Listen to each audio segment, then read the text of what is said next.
Известный казахстанский политолог взялся за популяризацию, удивитесь, органной музыки. Досым Сатпаев готовит необычный проект с электронной группой iFly и детским хором. Виолетта Тельманова встретилась с ними на съемочной площадке и готова рассказать подробности.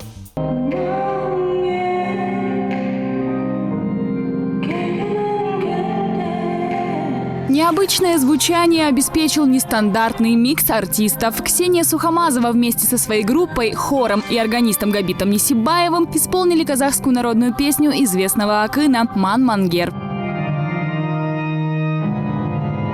Такого не делал никто до нас, то есть мы такие первооткрыватели в этом. Ну, это такой маленький эксперимент, можно сказать. Хотим еще показать, что такую классику, как орган, тоже можно достать откуда-то с антресолей, да, так сказать, стряхнуть пыль и буквально сделать что-то интересное такое. Электронный формат звучания – это немного другое. Для нас это как бы параллельный мир, и параллельные миры, хотя могут существовать, иногда могут пересекаться. Наверное, мы в этот раз пересеклись. Все, что происходило на сцене филармонии, не репетиция концерта, а съемки клипа. Все действующие лица – энтузиасты, которые взялись за дело без финансовой выгоды. Дмитрий Щеголихин, музыкант группы iFly, руководил всем процессом. На его счету, кстати, неплохое промо оперы «Кармен» для алматинского Готоба.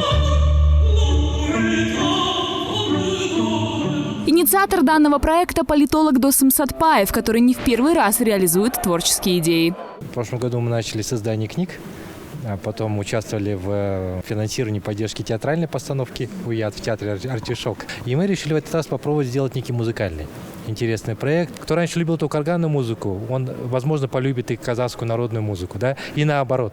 Отметим, что поводом для такого эксперимента стало 50-летие класса органной музыки в консерватории имени Курмангазы.